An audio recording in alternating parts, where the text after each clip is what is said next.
Olá. Mais uma vez, o voto impresso volta à pauta da Câmara dos Deputados. Em 20 anos, essa é a quarta tentativa, mas dessa vez, no entanto, declarações do presidente da República sobre a ocorrência de fraudes no pleito de 2018 deixaram o debate, ainda mais politizado. Mas não somente Bolsonaro defende essa ideia. Na semana passada, o presidente do PDT, Carlos Lupe, anunciou ser o seu partido favorável à proposta. O voto impresso também entrou na pauta do Expressão Nacional. E para debatê-lo, eu recebo Diogo Reis, professor de Direito Digital Eleitoral da Universidade Mackenzie, o engenheiro Amilcar Brunazzo, membro do Comitê Multidisciplinar Independente, e 2 deputados da Comissão Especial que analisa a proposta, Arlindo Quinalha, do PT de São Paulo, e Paulo Eduardo Martins, do PSC do Paraná, que é o presidente da comissão. E você? Qual é a sua opinião sobre essa polêmica? Você pode participar do nosso debate pelas redes sociais da TV Câmara. O nosso WhatsApp é 61-99620-2573. Senhores, muitíssimo obrigada por terem aceitado o nosso convite para esse debate, um debate que da semana passada para cá aumentou bastante a polêmica nas redes sociais. E o Expressão Nacional, sempre que possível, nossa equipe reúne informações sobre como o tema em debate no programa é regulado fora do Brasil, porque isso pode ajudar na nossa reflexão. Então, eu abro o programa com informações do IDEA, o Instituto Internacional para a Democracia e Assistência Eleitoral, reunidas em uma nota técnica da Consultoria Legislativa da Câmara dos Deputados. Vamos ver. O voto eletrônico ele é usado em 27 países dos 178 pesquisados pelo IDEA, mas somente no Brasil o voto eletrônico não é acompanhado por impressão. E para que não fiquem dúvidas, nós estamos falando em países, e há países em que as regras variam muito, não existe uma norma geral como no Brasil.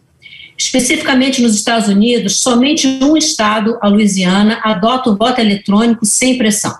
Mas nem sempre foi assim, e aí nosso diretor já colocou no ar uma segunda arte que reúne os países que desistiram do sistema eletrônico de votos. São eles o Japão, a França, a Irlanda, a Holanda, a Alemanha, a Austrália, a Itália, o Reino Unido e a Namíbia. Aqui também vale esclarecer que em alguns desses países, o voto eletrônico era adotado somente por alguns estados, como a França, por exemplo. E também que os motivos da desistência são variados. Há questões constitucionais, decisões legislativas e mesmo descrédito no sistema são alguns dos motivos que levaram esses países a desistirem do sistema eletrônico de votação. Eu começo a nossa conversa hoje com o engenheiro Amilcar Brunazzo. Seja muito bem-vindo, Amilcar, ao nosso debate. Eu pediria que o senhor explicasse rapidamente o que é o Comitê Multidisciplinar Independente, que o senhor integra, e nos apresentasse a sua opinião em relação a esse tema. Obrigado, Maristelo. Obrigado a todos os participantes, deputados Paulo Eduardo Martins, deputado Arlindo Quinaglia, e ao advogado Diego Martins, professor, né, de Direito Eleitoral.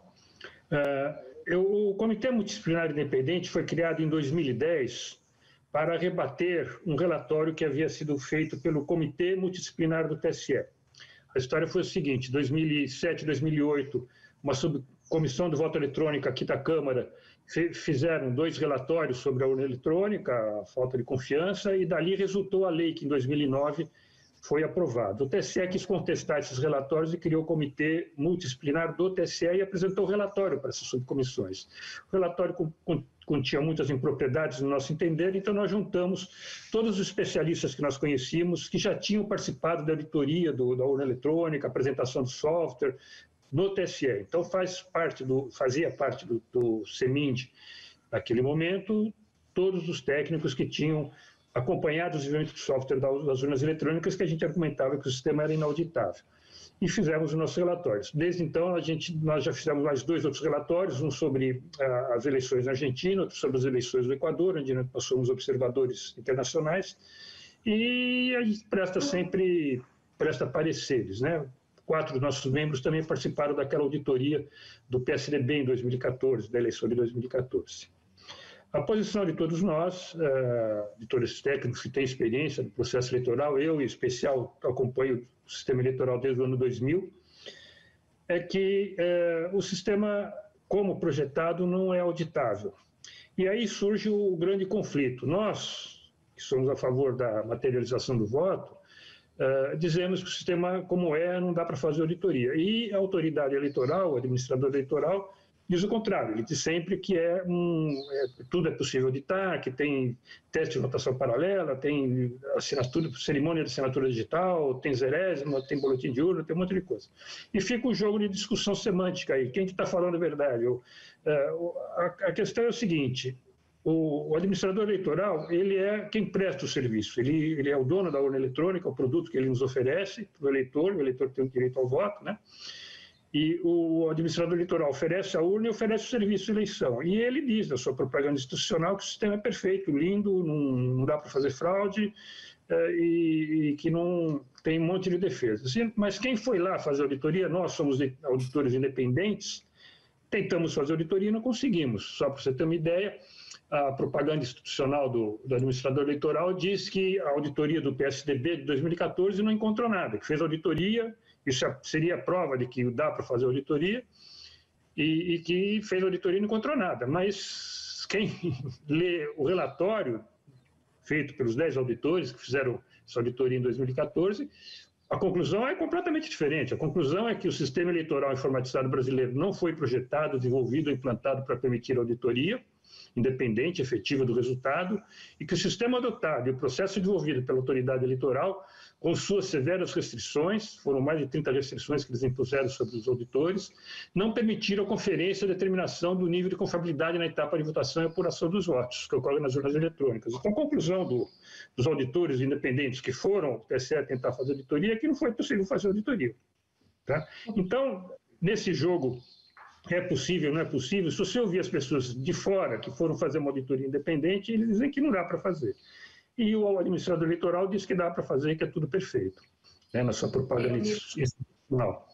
Então, eu sou favorável à impressão do voto, porque é a maneira que a gente tem, eu estou falando aqui, sempre é importante esclarecer a todos, da etapa de apuração dos votos que ocorre nas urnas eletrônicas. Não estou falando da totalização. Totalização é a soma dos boletins de urnas que ocorre nos computadores do cartório eleitoral.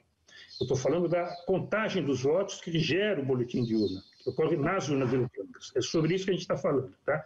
Então, precisa imprimir o voto para que o eleitor veja que o voto contém o seu próprio registro. Obrigada. Deputado Arlindo Quinalha, seja muito bem-vindo à Expressão Nacional. Eu gostaria de saber também a sua avaliação sobre essa proposta. Alguns parlamentares e partidos defendem que haja o voto impresso, não para a conferência de todas as urnas, mas de uma amostra. Eu citei o PDT na abertura do programa, mas o PSB também vai na mesma linha, defende que sejam auditados aleatoriamente 5% das urnas. O PT, o Partido dos Trabalhadores, já tem alguma posição firmada em relação a esse tema? O senhor está sem microfone, deputado. O seu microfone está desligado. Pois não, obrigado, Maristela. Cumprimento os colegas de mesa, bem como você, os que estão nos assistindo, eu ouvindo. Primeiro, o PT não tem, eu diria, uma posição, neste momento, nós não reunimos a bancada, até porque há, eu diria, um razoável consenso, no sentido de que, primeiro, qualquer aprimoramento é bem-vindo. Segundo, para discutir objetivamente se é necessário ou não um voto impresso, é preciso, eu diria, provar aquilo que são eventuais suspeições. Por quê? Nos Estados Unidos, que você mencionou, inclusive com as diferenças em cada estado, lá tem o voto eletrônico em urna, mas também tem a maioria dos estados usando o voto impresso. Isso não impediu que, após a derrota do Trump, um conjunto de militantes, digamos, inconformados com a derrota do Trump, invadisse, inclusive, o Capitólio quando morreram 5 pessoas. Ou seja, se a gente for imaginar que é um círculo vicioso, ou seja, para cada solução vai aparecer alguém que questione, eu acho que sai completamente do razoável. Portanto, todo o debate é bem-vindo, entretanto, as pessoas precisam provar aquilo que eventualmente comprometa o voto. Até porque, veja, quem é que disse que o voto impresso em urna, tal qual é defendido, lá também vai depender de um software, o software da impressora. Quem é que disse que o software do voto é fraudável e o software do voto impresso não é? Isso, por si só, na minha opinião, traz, eu diria, a dimensão do desafio, porque ninguém, até hoje, conseguiu provar qualquer tipo de fraude, mesmo o Bolsonaro, quando disse que foi fraudado. Mas ele nunca provou. O inusitado não é ele dizer uma coisa dessa, é dizer quando ganha. Por isso, gera toda uma preocupação de que, se ele perder em 2022, ele vai chamar as Forças Armadas? Na minha opinião, se chamar, não será atendido. Deputado, muito obrigada. Bom, eu quero trazer mais um elemento aqui para a nossa conversa. Como eu disse na abertura, essa é a 4ª vez que esse tema é debatido no Congresso. Mas as outras vezes em que foi aprovado foi por uma lei ordinária, ou seja, uma legislação infraconstitucional abaixo da Constituição. A primeira vez ela foi alterada, ela foi aprovada, mas foi alterada pelo próprio Congresso. E as outras duas tentativas foram derrubadas pelo Supremo ao julgar ações diretas de inconstitucionalidade propostas pela Procuradoria-Geral da República. Foi primeiro o procurador Gurgel, depois a procuradora Raquel Dodge. Nos dois julgamentos, os ministros do Supremo consideraram principalmente 2 artigos da Constituição Federal. Eles julgaram que o voto impresso não poderia ser admitido por desrespeitar esses artigos. Então, agora vou pedir para colocar no ar uma terceira arte que traz esses artigos. Bom, o artigo 14, ele diz: a soberania popular será exercida pelo sufrágio universal e pelo voto direto, secreto, com valor igual para todos. A palavra secreto foi muito mencionada nos pareceres, nos votos dos ministros do Supremo Tribunal Federal. E o artigo 60, parágrafo 4º, inciso 2, ele diz o seguinte: não será objeto de deliberação a proposta de emenda tendente a abolir o voto direto, secreto, universal e periódico. Então, a Constituição brasileira entende que o voto direto, secreto, universal e periódico é uma daquelas chamadas cláusulas pétreas, em que não pode ser admitido sequer uma tendência a aboli-las. Professor Diogo Reis, eu volto com o senhor agora. A proposta de emenda à Constituição apresentada pelo deputado Bia Kicis é muito assemelhada, se não idêntica, às normas derrubadas pelo Supremo Tribunal Federal. A diferença agora é que se tende a constitucionalizar a matéria.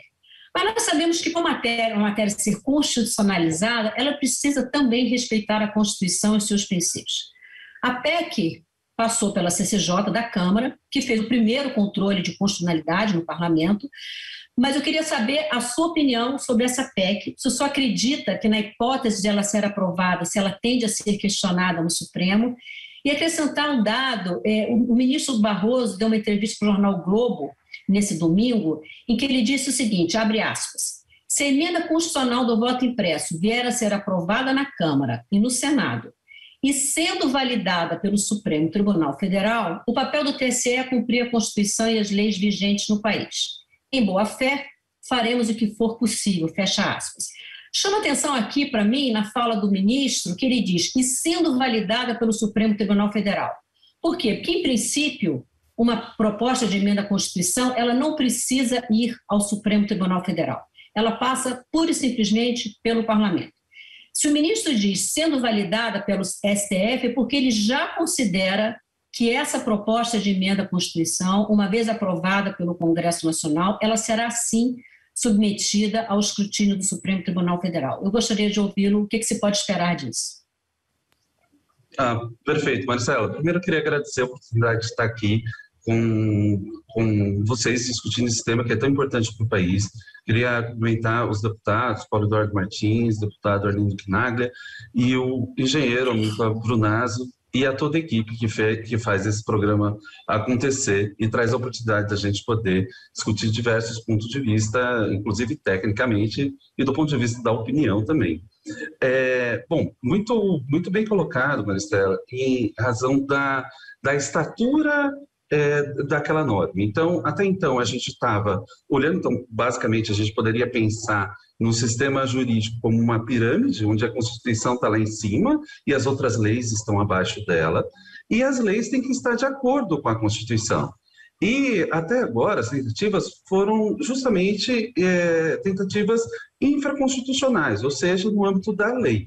Agora, com uma proposta de emenda constitucional, a ideia é alterar a própria Constituição para inserir o voto impresso. E uma das grandes discussões é como pode algo ser inconstitucional, ou seja, não estar de acordo com a Constituição, se lá dentro ele está, né? Como que a gente poderia entender esse processo?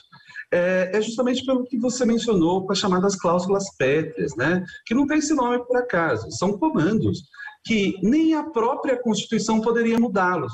Ou seja, para alterá-los, apenas rasgando essa Constituição, apenas destruindo essa Constituição com um novo poder constituinte, ou seja, fazendo uma nova Constituição. Dentre esses itens tem o sigilo do voto, que é fundamento utilizado pelo Supremo para declarar a inconstitucionalidade, ou seja, dizer que aquela lei não estava de acordo com a Constituição nas outras ocasiões. A pergunta que fica é, poxa, mas uma emenda pode também não estar de acordo com a Constituição? Ela pode, e a gente deve pensar a Constituição em duas grandes partes. Uma parte mais rígida, imutável, que não tem como mudar pelo sistema de emenda constitucional, que são as cláusulas pétreas, dentre elas o sigilo do voto.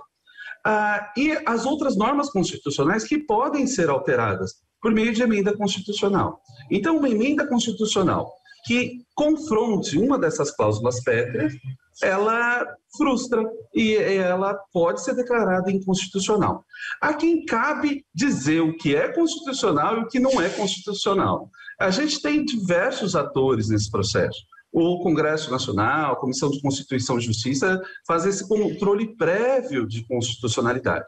Mas, em última instância, a nossa própria Constituição destinou ao Supremo Tribunal Federal o papel de uma espécie de guardião da Constituição, onde caberia a ele a palavra final sobre o eventual conflito interno, por exemplo, ou externo à Constituição. Então, talvez, e considerando o quão polêmico é esse tema e o quanto esse tema é relevante para o país, me parece que há uma enorme chance de uma eventual emenda aprovada ser levada à discussão no Supremo. E lá no Supremo vai depender da decisão dos ministros. Se o Supremo seguir os seus próprios precedentes, a mesma lógica que aplicou às leis poderia ser aplicada à emenda, declarando inconstitucional. E por quê? Porque o fundamento que se utilizaram no início, ele é tão potente para derrubar uma lei quanto uma emenda constitucional. Então, mais uma vez, essa questão pode parar no Supremo Tribunal Federal. Talvez por força do nosso desenho da Constituição. E o que fica bem compreensível, pensando em matéria de legitimidade popular, de diversas outras formas. Mas a gente escolheu uma Constituição que é classificada como super rígida, ou seja, tem uma parte imutável e outra parte que muda, mas é difícil de mudar. E o sigilo do voto, que é o ponto principal do Supremo nos outros precedentes, está incluído nessa parte imutável.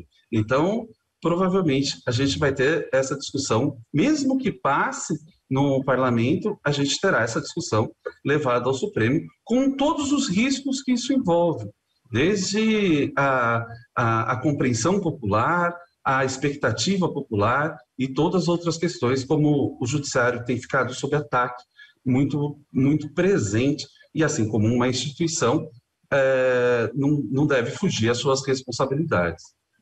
Ok, professor, muito obrigada. Deputado Paulo Eduardo Martins, seja bem-vindo ao Expressão Nacional. Deputado, eu gostaria de ouvir em relação ao que foi falado até o momento, mas acrescentar um fato. Em 2020, o ministro Gilmar Mendes, que foi o relator da ação direta de inconstitucionalidade mais recente, que derrubou uma lei em relação a isso, ele defendeu que qualquer mudança no sistema de votação seja implantada de forma progressiva, como aconteceu com a própria urna eletrônica, que começou em 96 até chegar à totalidade. Por quê? Na avaliação do ministro, isso evitaria que falhas eventuais contaminassem o processo como um todo. Queria saber a sua opinião em relação a isso. Olá, Maristela, olá, deputado Arlindo Quinalha, Diogo Reis, Amilcar Brunazzo, é um prazer falar com vocês sobre esse tema. A minha posição em relação a essa ponderação do ministro Gilmar Mendes, veja, considere o contexto, né? Ali havia ainda uma situação de domínio da tecnologia, recursos, logística, tudo que deveria ser aplicado naquele momento. O Brasil ainda engatinhava em muitas coisas, o mundo também, né? Era uma outra situação. Então, foi implementado de forma gradual. Agora, nós já temos acesso e domínio a tecnologias de forma muito mais banal, vamos dizer assim, no sentido positivo, do que tínhamos naquele momento. Já há uma organização existente e o que se discute ali na PEC é um aprimoramento dela, é um acoplamento, é um algo a mais.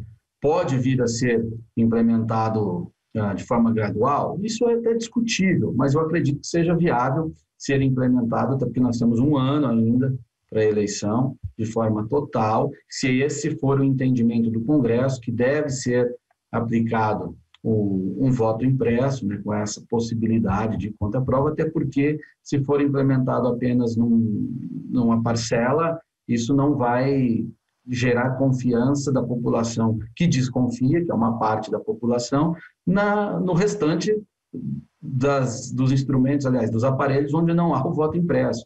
Então, como nós estamos discutindo aqui a questão de confiabilidade, eu preciso colocar a confiabilidade no sistema como um todo. E aí eu tenho que implementar esse voto impresso de forma geral. E acredito, sim, que há tempo para isso, se essa for a decisão do Congresso Nacional, Maristela. Ok, obrigada, deputado. Bom, nós já temos aqui duas opiniões diferentes em relação ao tema, ambas encaminhadas pelo YouTube. O Cláudio Tonelli ele diz o seguinte: queremos a contagem pública dos votos em 100% das sessões eleitorais. Contagem na própria sessão com acompanhamento de fiscais e eleitores. Já a Irene Brito, ela diz, não ajuda muita coisa, acredito que vai deixar mais caro o processo e ainda retroceder ao passado. Engenheiro Amilcar Brunazzo, eu volto com o senhor. Eu queria saber exatamente como é que isso funcionaria na prática, né? Se eu entendi a proposta, antes de confirmar o voto, o eleitor que digitou o número do candidato pede para imprimir. É impresso aquele voto, ele olha, confere para ver se é o espelho do que está na tela, do que ele digitou. Se for igual, ele dá ok e esse voto cai numa urna fechada, lacrada, não tem contato manual, não tem nada. Agora, e se houver um problema e a impressão não acontecer? O que pode acontecer também na hipótese de um eleitor mal intencionado dizer que registrou um número e a impressão foi de outro? E aí eu fico pensando numa eleição para vários cargos: presidente da República, governador, deputado estadual, 2 cargos de senadores, deputado federal. As telas vão sendo trocadas. Quando a gente faz esse tipo de votação, as telas vão sendo trocadas à medida que vão havendo as confirmações. Como é que isso pode ser resolvido na hora, sem que seja violado o sigilo do voto?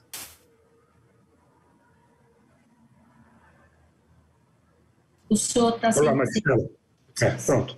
Olá, Maristela. O seguinte, só para lembrar, o voto eletrônico na primeira tela que você apresentou é usado em 27 países. É o voto eletrônico com voto impresso, né? Sem voto impresso, só no Brasil. Só no Brasil. Então, nesses 27 países, há materialização do voto. Alguns não são voto impresso, alguns são votos escaneados, mas não viola o sigilo do voto. O princípio do sigilo do voto é muito importante e fundamental, é a cláusula pétrea, como é pétrea também o princípio da publicidade no processo eleitoral. Tudo que é serviço público tem que ser público. São tudo cláusulas pétreas. O problema é saber, o voto impresso viola o sigilo do voto? O sigilo do voto é o sigilo do eleitor ao votar, ele tem que estar protegido para não ser coagido. O conteúdo do voto é público. A mesma Constituição que prevê o voto direto secreto prevê a apuração o escrutínio público do voto. Para apurar, contar o voto, você tem que abrir o voto. Quando era voto manual, os votos eram abertos e contados na frente de todo mundo. Então, o conteúdo do voto nunca foi secreto, sempre foi aberto. O que é secreto é o ato de votar. Então, precisa ver se o voto impresso viola o sigilo do voto, porque os outros países já analisaram isso e dizem que não viola. Tá? Bom, como que é o processo aqui proposto aqui para o Brasil? O eleitor vota nos cargos, todos os cargos, ao completar o último, confirma normalmente o cargo, por exemplo, ou para prefeito, eleição municipal, ou para presidente, eleição federal, aparece uma nova tela com todos os votos, os 5 votos, os 2 votos que forem, e simultaneamente é impresso o voto, que também aparece através do visor. E nesse momento o eleitor é chamado para confirmar se o que está impresso é igual ao que está na tela, que é o conteúdo total do voto dele. Essa questão do eleitor mal intencionado, ele não pode falar que está impresso errado, ele pode falar que está errado mesmo sem o voto impresso, ele pode falar que está errado com o voto eletrônico, aparece na tela e fala, não é meu voto que está aqui, eu digitei uma coisa, apareceu outra. Problema mesmo, não faz diferença nenhuma ter voto impresso ou não ter voto impresso, a bagunça que o eleitor pode fazer é a mesma. Então a solução que se dá para a questão com urna com voto impresso é a mesma que o TCE dá para a urna sem voto impresso. Como que ela resolve esse problema quando o eleitor reclama que não aparece a foto do candidato dele? É a mesma coisa. Aí o eleitor vê a foto, ele confirma. Se ele confirmar, é impresso no voto. Confirma, o voto é cortado e cai numa urna comum, urna de plástico, para embaralhar o voto lá dentro. Se ele digitar cancela, ele pode cancelar. Embaixo do voto impresso cancelado, o voto é cortado e também cai lá na urna. Só que esse voto está escrito que é cancelado. E quando ele cancela, ele volta para a possibilidade de começar a votação desde o começo. É assim que funciona, não tem nada demais, o eleitor não tem como pegar o voto na mão, o eleitor, não viola o sigilo do voto, coisa nenhuma. No resto do mundo se usa sistemas de votação com voto materializado e nunca foi questionada a violação do voto. O que existe fora do Brasil é que já 3 cortes constitucionais, Supremas Cortes, decidiram essa questão, avaliaram e decidiram essa questão de urnas com ou sem voto impresso. Na Alemanha e na Índia e no Brasil. Na Alemanha e na Índia, eles decidiram que urnas de votar sem o voto impresso são inconstitucionais porque não atendem o princípio da publicidade, que é tão pétreo quanto o princípio do sigilo do voto. E não atende o princípio da publicidade por 2 motivos. Ele não permite, essas urnas sem voto impresso, não permite ao eleitor ver o registro do próprio voto. A diferença do voto, registro digital e do registro impresso do voto é que o registro impresso, o eleitor vê o que está impresso. E no registro digital do voto, que é o que nós temos hoje na nossa urna, ele só é gravado na urna depois que o eleitor confirma, aparece a tecla fim, o eleitor foi embora, aí é gravado o registro digital do voto, que depois serve para fazer a apuração e cálculo do BU. O eleitor não tem em nenhum momento, eu digo eleitor, eu digo eu, e todos vocês que estão aqui presentes, e todos os eleitores que estão nos assistindo, não tem como saber se o registro do voto contém o voto que você viu na tela. O registro do voto é gravado depois. Já um voto impresso, o registro do voto, que é o voto impresso, é mostrado é gravado antes do papel para o eleitor ver o que está gravado. Tá? Então, por isso, eles falaram lá na Alemanha e na Índia que a urna sem voto impresso é inconstitucional porque não permite ao eleitor ver o registro do próprio voto. O voto passa a ser secreto para o próprio eleitor. E outro problema é que não permite a contagem pública dos votos, não tem como contar, ela dá um resultado e está feito o resultado e ninguém conferiu se a contagem está correta, porque não tem o registro do voto. Já que no Brasil, a Corte brasileira decidiu que urna eletrônica com voto impresso não pode porque violaria o sigilo do voto, mas não viola.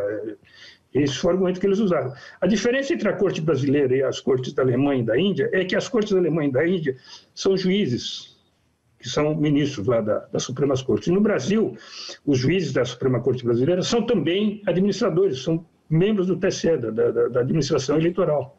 Essa que é a diferença. Eles não gostam de serem fiscalizados, então eles decidem, como o Supremo, que diz que viola, mas não viola o voto. Professor Diogo, eu vou querer ouvi-lo sobre alguns pontos que foram colocados aqui, a questão da publicidade, a inconstitucionalidade que foi citada, que os outros países julgaram à luz das constituições deles. Eu só vou pedir que o senhor anote esses pontos para a gente voltar a falar, mas eu queria ouvir o deputado Arlindo Quinalha. Deputado, eu tenho aqui um comentário do Carlos Rocha, ele é engenheiro que liderou o desenvolvimento e aplicação das urnas eletrônicas em 1995-96. Ele diz o seguinte: além do voto auditável, a PEC 135 poderá segregar as atividades centralizadas do TSE. A administração eleitoral deve se tornar uma autarquia independente, o Instituto Brasileiro de Eleições. O IBE, que é o Instituto Brasileiro de Eleições, seria subordinado a um comitê gestor do sistema eleitoral brasileiro, similar ao comitê gestor da ICP Brasil. a total transparência precisa ser implantada em todos os processos do sistema eleitoral. Eu gostaria que o senhor comentasse a fala dele, mas eu vou colocar também um outro ponto. Em entrevista ao jornal Correio Brasiliense, quando questionada sobre a PEC, a deputada Bia Kicis, ela disse o seguinte, que as pessoas que não votam, dizem que não votam porque não confiam no sistema. A minha pergunta é, será que o eleitor não vota porque não confia no sistema eletrônico ou a abstenção estaria mais relacionada à descrença em outro sistema, um sistema político? Deputado, o senhor está sem áudio.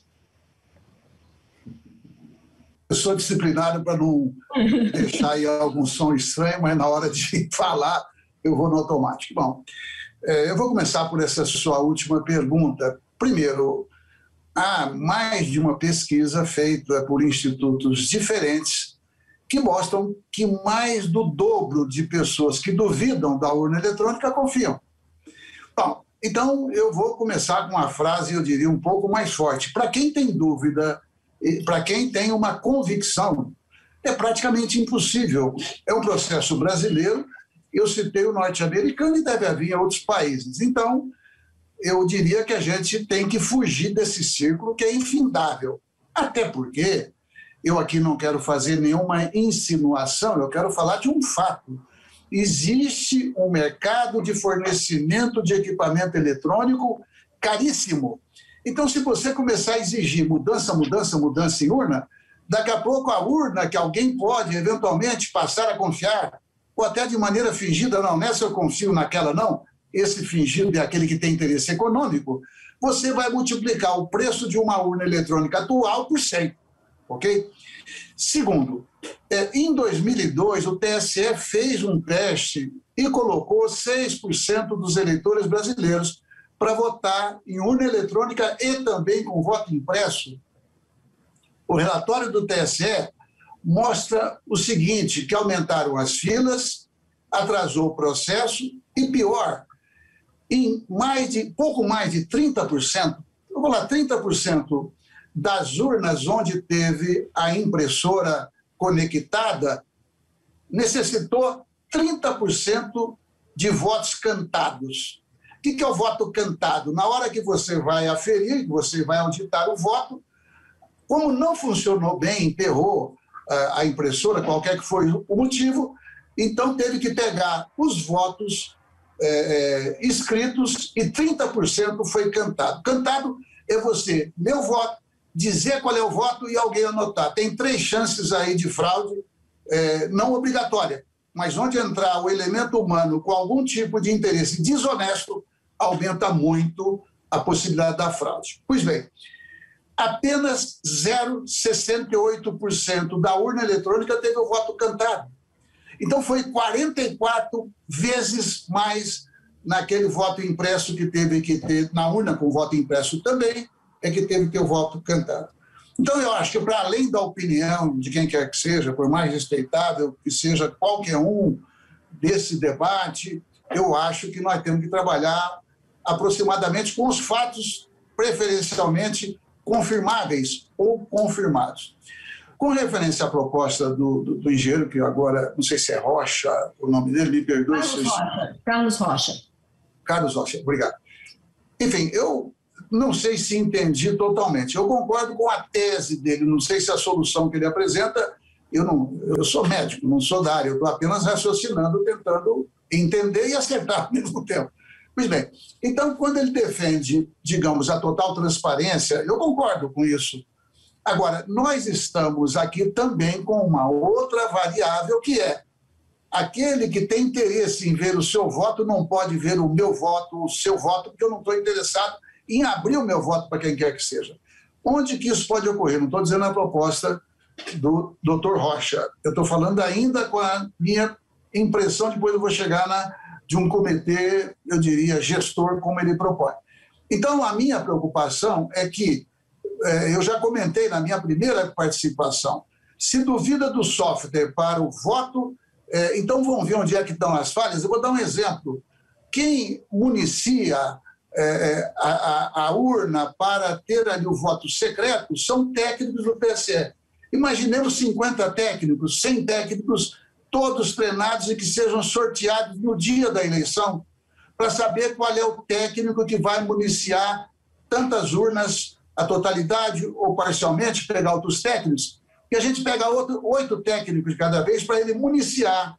Ele pode fazer parte de cada uma das senhas que vai para essas urnas.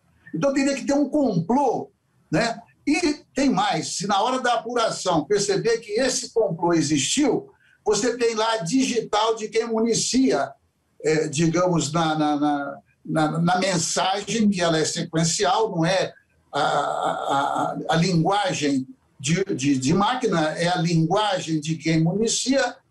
Enfim, aí, portanto, se tiver que fazer um comitê gestor para o TSE ficar subordinado a algum tipo de fiscalização, eu sou favorável. Entretanto, isso não me leva, digamos, automaticamente a entender que a única forma de fiscalizar é o voto impresso. Pode ter outras.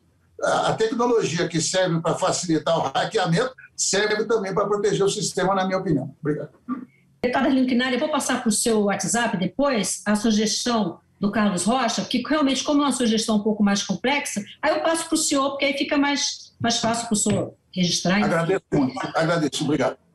Professor Diogo Reis, eu queria que o senhor comentasse as questões constitucionais levantadas pelo Dr. Amilcar Brunazzo, porque ele cita que alguns países julgaram inconstitucional o sistema, mas julgaram à luz das suas constituições, né? A constitucionalidade, a análise de constitucionalidade, cada um julga à luz da sua própria Constituição. Ele falou também da questão do princípio da publicidade, eu queria que o senhor comentasse também esse princípio. Mas tem ainda um outro ponto, que aí é uma pergunta minha. O relator da proposta, o deputado Felipe Barros, do PSL do Paraná, ele espera ter o parecer pronto até o final de julho. E aí, mesmo que o Congresso Nacional aprove tudo isso e a emenda seja promulgada, a gente tem que lembrar, são 2 turnos de votação com quórum qualificado nas 2 casas. Mesmo que tudo isso seja aprovado até outubro, o TSE tem 1 ano, para que isso aconteça em 22, 1 ano para desenvolver o software, comprar equipamento, adaptar as urnas existentes. Só acha que esse tempo no mundo do sistema eleitoral, isso é possível? Perfeito, Maristela, obrigado. Vamos lá, vou me ater inicialmente a questão dos tribunais constitucionais, né? Eu acho que o engenheiro Brunazzo mencionou a Alemanha, a Índia e o Brasil. Na Alemanha, por exemplo, a gente teve, acho que foi em 2005, o Tribunal Federal Alemão afastou o voto eletrônico sem impressão, mas ele não invalidou as outras eleições. E também não foi encontrado uma fraude especificamente. A ideia foi que a compreensão de que na eleição os eleitores deveriam ter, inclusive, meio de conferir o seu próprio voto ali depositado e tudo mais. Acontece que a Alemanha ela tem pouco menos de 80 milhões de habitantes e o voto é facultativo. A gente teve, por exemplo, na eleição nacional, pouco menos de 3 milhões de pessoas. Eu realmente acredito que se tivesse 150 milhões, talvez a Alemanha tinha pensado em algum outro sistema eletrônico e alguma forma de fazer isso. Mas, de fato, as constituições são diferentes, os povos são diferentes e as eleições são diferentes. Eleição é um produto muito do seu povo. Eu pude participar de algumas eleições fora do país, como observador internacional, e vi, por exemplo, no México, que quando o eleitor, assim que o eleitor vota, ele pinta o pessoal do Instituto Nacional Eleitoral, né, que talvez se assemelha mais ao que o engenheiro Carlos Rocha trouxe como proposta, que é um instituto paralelo e não a justiça em si. Ele pinta o dedo dos eleitores que votaram com uma tinta indelével. Hoje, é necessário pintar o dedo para dizer que aquela pessoa votou para que ela não vote 2 vezes? É claro que não. Mas é um produto cultural também. Na Índia também há, curiosamente, a pintura do dedo, só que do outro lado. O que eu queria dizer é que é comum a gente analisar uma eleição como se uma eleição fosse um fim em si mesmo. E ela não é. A eleição ela tem uma determinada missão e ninguém faz eleição por fazer eleição, faz eleição para garantir essa vontade popular. O processo eleitoral, ele deve ter a sua transparência, sim, isso é muito importante, e eu acredito que em várias medidas que o Tribunal Superior Eleitoral tem tomado, tem trazido essa transparência, como alguns exemplos, como votação paralela, como o engenheiro Brunazzo mencionou, e outros sistemas. Só a título de exemplo, eu sou professor do Mackenzie, e no dia de eleição eu convidei os alunos a verificar os boletins de urnas, que é, na verdade, a impressão do voto, mas, na verdade, da lista de votos, né, não do registro de voto. E, ao final, emite esse papel e os alunos verificarem mais de 300 boletins de urna e fizeram a checagem no site do Tribunal Superior Eleitoral. Todos deram exatamente o mesmo número de votos, teve nenhuma inconsistência. Isso foi muito interessante, porque muitos alunos duvidavam do sistema e se sentiram muito mais confortáveis depois disso. Outros alunos também se dirigiram ao tribunal e fizeram e viram um pouco dessa chamada votação paralela, que é no dia da eleição a seleção de algumas urnas, onde simula uma eleição com uma urna que seria real, mas esse voto não é computado no geral, porque realmente é uma simulação. Então, em todo esse processo, me parece que é sempre muito difícil definir o que é publicidade em si. Eu acredito que a impressão do voto, a questão da urna eletrônica ser offline e de todo esse processo ter diversas outras etapas, tem se dado essa publicidade. Eu acredito que talvez tenha meios de melhorar isso, e eu acho que transparência é sempre muito interessante. Por que eu não creio que o voto impresso seria um dos meios?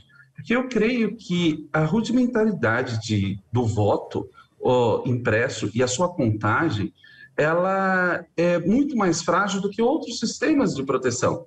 E quando você tem um fator controlador que é mais frágil do que o fator controlado, você, ao invés de aumentar a segurança, você vulnerabiliza o sistema. Então, isso quer dizer que se eu tenho por exemplo, um sistema com várias camadas de segurança e coloco um outro que pode facilmente ser manipulado, já que é relativamente simples fazer uma contagem errada de papel, sumir uns papéis, a má-fé de também pessoas... Tudo isso pode acontecer.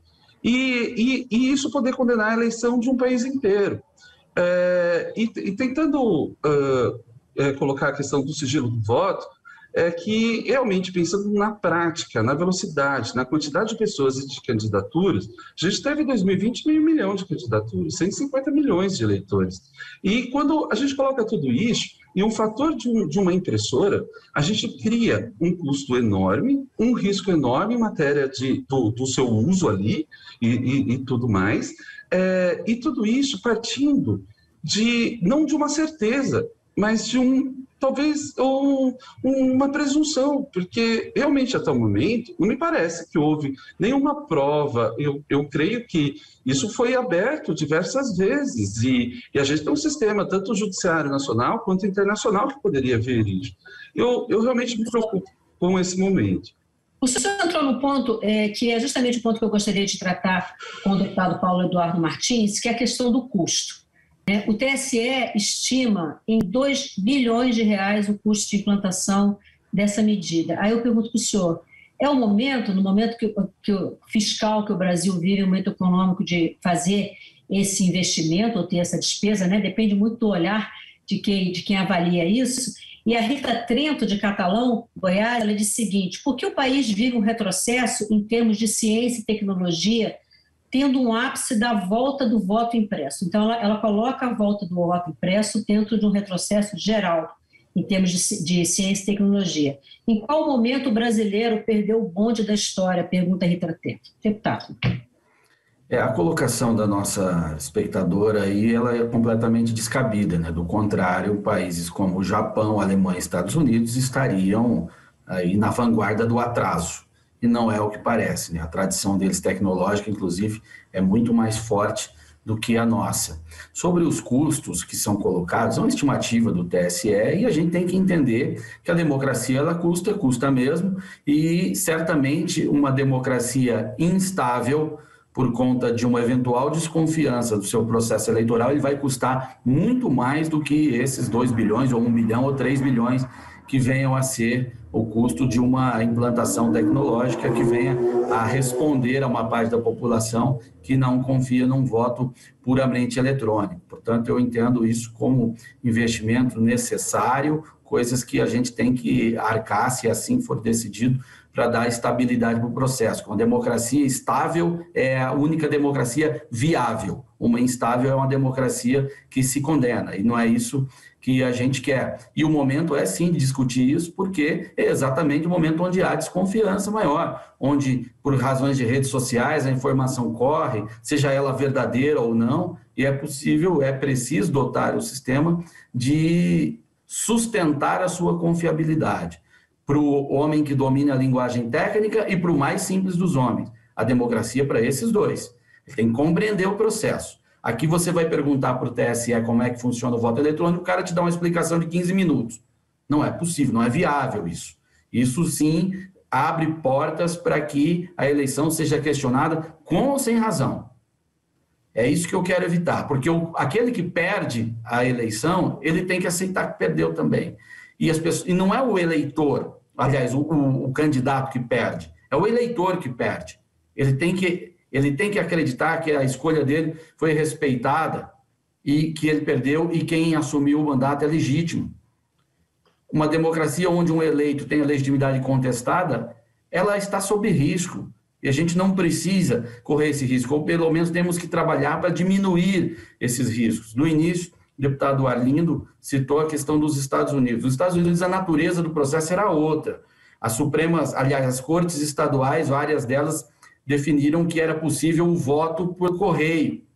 E é esse voto que foi contestado. Elas inovaram, o voto pelo correio não era possível ali. E isso que gerou toda uma polêmica, não era necessariamente o voto impresso. Houve a invasão do Capitólio por um grupo pequeno e os estados onde o percentual, por diferença de percentual, é obrigatória a recontagem, foi feita a recontagem e o discurso de fraude, ele perdeu força. E hoje o presidente Biden governa com toda a legitimidade. Há gente ainda em outros partidos que contestam, mas o Biden tem governado sem maiores problemas, porque os cidadãos compreenderam, é esse o ponto.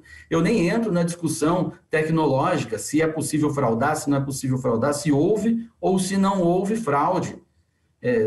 Mesmo já tendo a minha posição a respeito, porque parece que o TSE resolveu o problema da humanidade, ele tem um sistema que não é possível ninguém fraudar, que é uma das grandes questões por aí.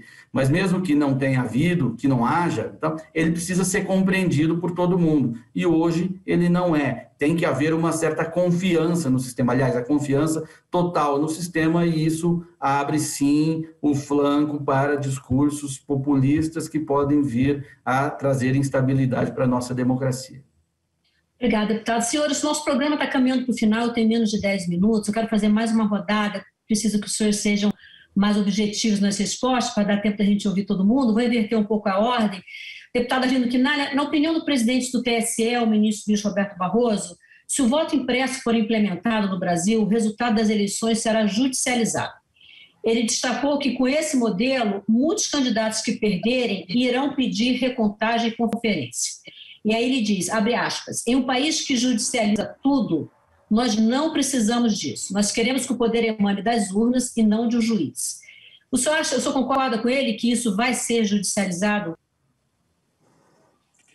Bem, quem sou eu para discutir aspectos, eu diria, legais com o presidente do Tribunal Superior Eleitoral? Então, eu tendo a acreditar pela política, né? Porque se alguém fica inconformado, eu vou citar o maior perdedor de eleição presidencial dos últimos tempos, mas talvez o maior ganhador também, que é o Lula. O Lula perdeu 3 eleições presidenciais, sempre por votação eletrônica, nunca passou pela cabeça dele ou nossa de reclamar. Então, a reclamação, ela tem a ver, muitas vezes, com um traço até de personalidade.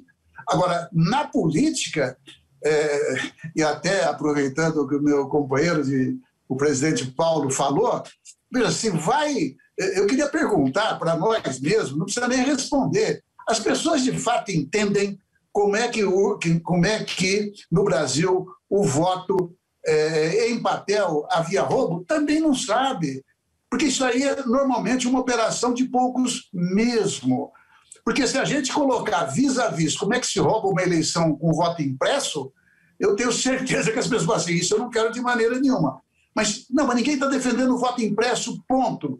Nós estamos defendendo, quem defende, claro, o voto em urna eletrônica com o voto impresso. Mas precisa dizer que nessa proposta o desempate da dúvida vem pelo voto impresso.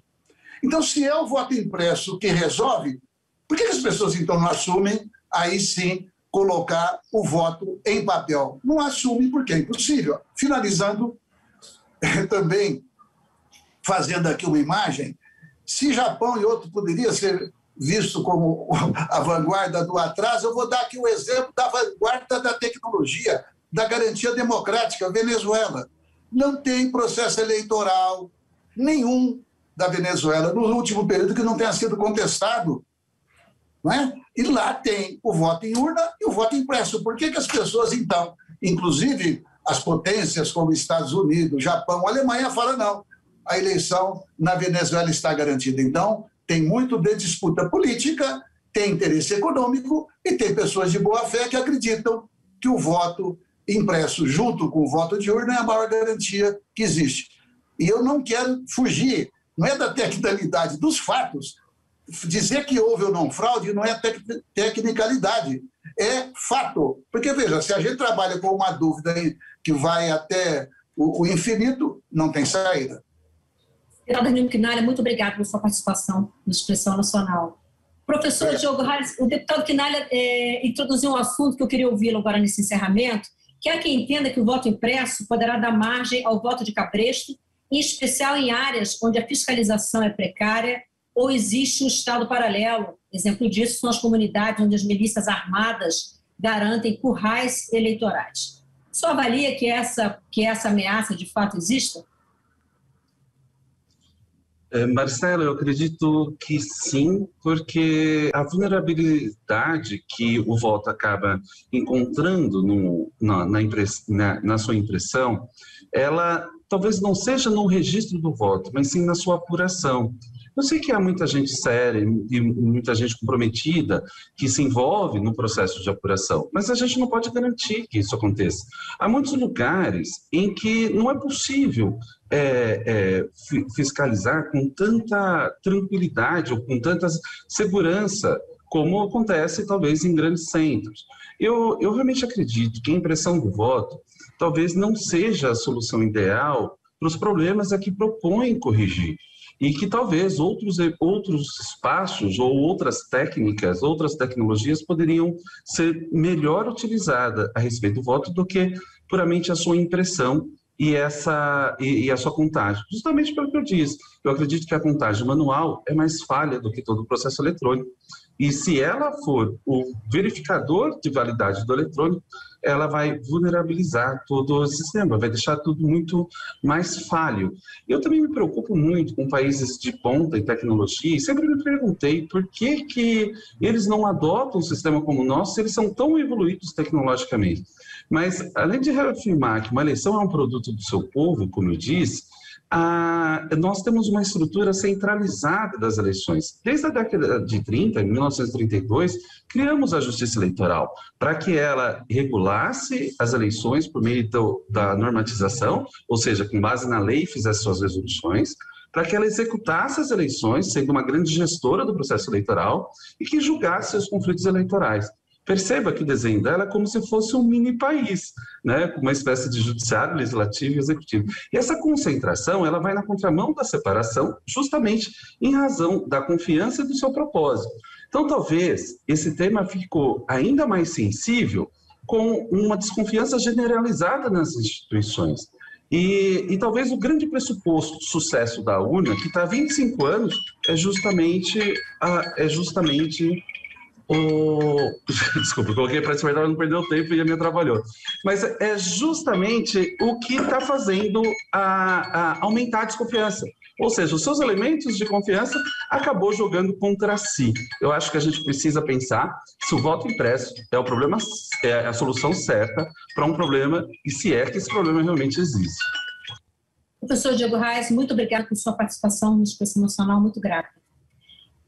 Amilcar Brunazzo, eu queria ouvi-lo agora no encerramento do nosso programa, também sobre esse ponto, o voto de cabresto, a possibilidade de que em locais onde a fiscalização não possa ser realizada de forma muito eficiente, por problemas diversos. Nós sabemos que o Brasil tem realidades urbanísticas e sociais muito diferentes. Se isso é possível, se o voto impresso pode representar uma ameaça ou não.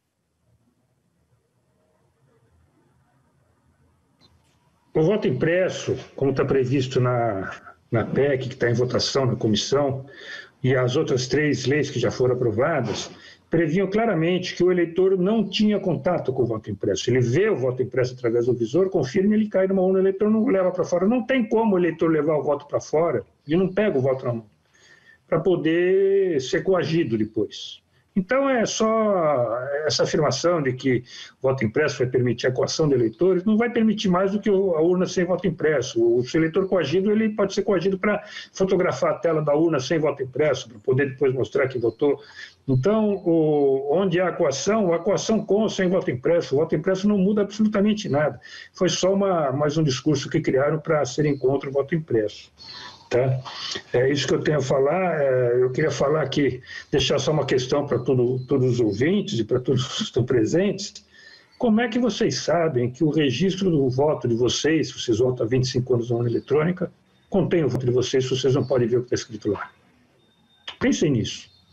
O resto do mundo pode. Aqui no Brasil não pode. Isso é transparência? É isso aí, Maristela. Obrigado. Muito obrigado pela participação na discussão nacional. Deputado Paulo Eduardo Martins, presidente da Comissão Especial que analisa essa proposta. Eu encerro o programa com o senhor. Como eu comentei há pouco, são necessários votos de 308 deputados e 49 senadores, 3/5 das casas, em 2 turnos de votação.